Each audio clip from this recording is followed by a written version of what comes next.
जब देश में I am not yielding but sir, इस देश में जब प्याज के दाम 100 रुपए प्रति केजी के ऊपर हो गए और इस सदन में हंगामा हुआ, तो माननीय वित्त मंत्री जी ने कहा कि मैं प्याज नहीं खाती, तो मुझे उनके भाव से, प्याज की कीमतों से कुछ लेना देना नहीं है। ये मेरा विश्वास है सर कि माननीय वित्त मंत्री जी आटा, चावल, दाल, दूध, दही, पनीर तो अवश्य खाती होंगी, क्योंकि इन सब के भाव बढ़ गए। जीएसटी लगा लगा के इन्होंने देश की थालीनॉमिक्स, फूड इन्फ्लेशन को बिगाड़ दिया। आटा, दाल, चावल, दूध, दही, सबके रेट आज स्काई रॉकेटिंग है सर, आसमान छू रहे हैं। और भारत की फूड इन्फ्लेशन 10% से लेकर 17% के बीच पूरे वित्तीय वर्ष में मंडरा रही है। ये हालात हैं सर भारत की थालीनॉमिक्स की। मैं बताना चाहूंगा सर कि इस सरकार ने अमीरों को अमीर और गरीबों को गरीब करने का काम किया। पर कैपिटा इनकम किसी भी देश की आर्थिक स्वास्थ्य का एक बहुत बड़ा इंडिकेटर होता है।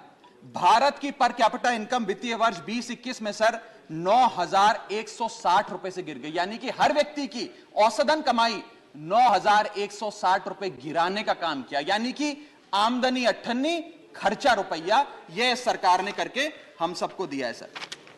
तीसरी बड़ी बीमारी जो भारत की अर्थव्यवस्था को लगी हुई है वो है आर्थिक सुधार का झांसा, the hoax of economic recovery. इस वित्तीय वर्ष के पहले क्वार्टर में भारत की आर्थिक विकास दर 13.5% थी। दूसरा क्वार्टर आते आते, जिसे फेस्टिवल क्वार्टर कहते हैं, जिसमें बड़े बड़े त्योहार आते हैं, जिसमें खपत भी बढ़ती है, उत्पादन भी बढ़ता है, मांग भी बढ़ती है, उस क्वार्टर में आर्थिक विकास दर 13.5% क्वार्टर 1 के मुकाबले गिरकर 6.3% पे आ गई सर, यानी कि आधी हो गई।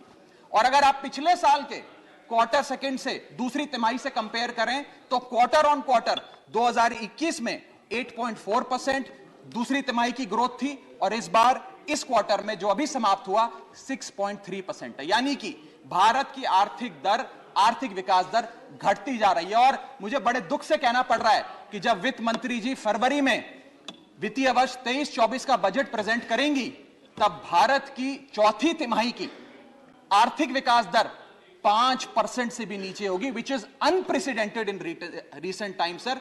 यह भारत की इकोनॉमिक ग्रोथ की हालत है। और यह वर्ष तो जो बीत गया, इस वर्ष तो आपने आर्थिक जो